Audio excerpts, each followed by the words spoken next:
안녕하세요. 온말씀입니다. 우리는 원수도 사랑하라는 말씀을 보고 나에게 상처를 준 사람을 사랑하려 애쓰고 노력하지만 금방 실패해버리곤 합니다. 그래서 우리는 사랑하고 용서하는 것을 힘들게 생각합니다. 인간적인 생각으로는 자신을 해하려는 사람을 미워하지 않는 것만 해도 대단한 일입니다. 그러나 하나님께서 우리에게 요구하신 사랑은 그 정도의 수준이 아닙니다. 그렇다면 우리는 어떻게 원수도 사랑하게 될 수 있을까요? 예수님 제자의 가장 큰 특징은 사랑입니다.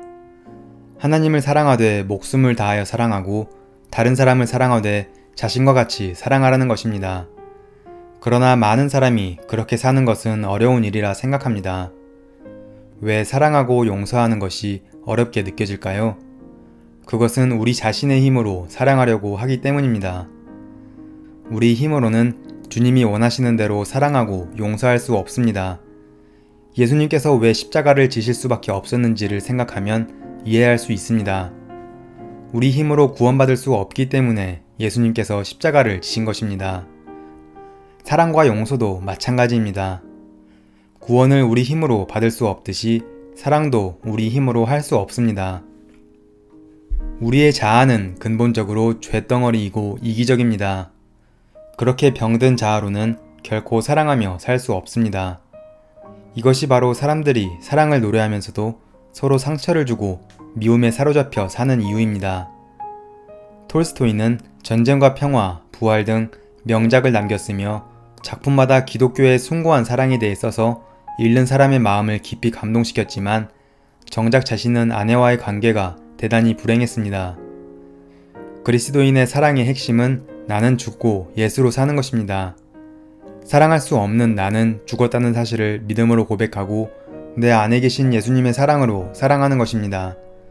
우리 힘으로는 작은 상처를 준 사람조차도 용서하고 사랑하지 못합니다. 그러나 예수님께서는 원수도 사랑하셨습니다. 자신을 십자가에 못 박은 사람들을 향해서도 아버지 저들을 사하여 주옵소서 라고 기도하셨습니다. 우리의 힘으로 능력으로 할 수 없지만 우리 안에 계신 예수님이 하시면 어떤 사람도 용서할 수 있게 된다는 말씀입니다. 하나님께서는 모세를 부르시고 이스라엘 백성을 애굽에서 인도하여 내라고 말씀하셨습니다. 그 말씀을 받았을 때 모세는 광야에서 양을 치는 목동에 불과했습니다.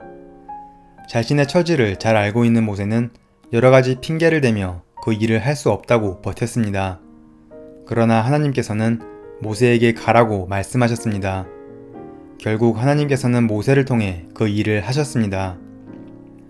벳세다 광야에 5,000명의 사람이 예수님의 말씀을 듣기 위해 모여 있었습니다. 날이 어두워지자 제자들은 먹을 것을 구하러 마을로 가겠다고 했습니다.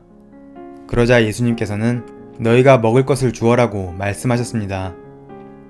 그러나 제자들이 가진 것이라고는 떡 5개와 물고기 2마리밖에 없었습니다. 제자들은 할 수 없다고 말했습니다. 자신들이 한다고 생각했기 때문입니다.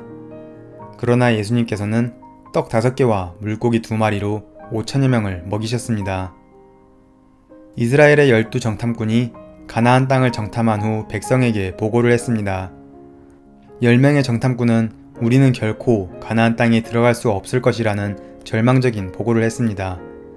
자신들의 힘으로 가나안 땅을 정복해야 한다고 생각했기 때문입니다.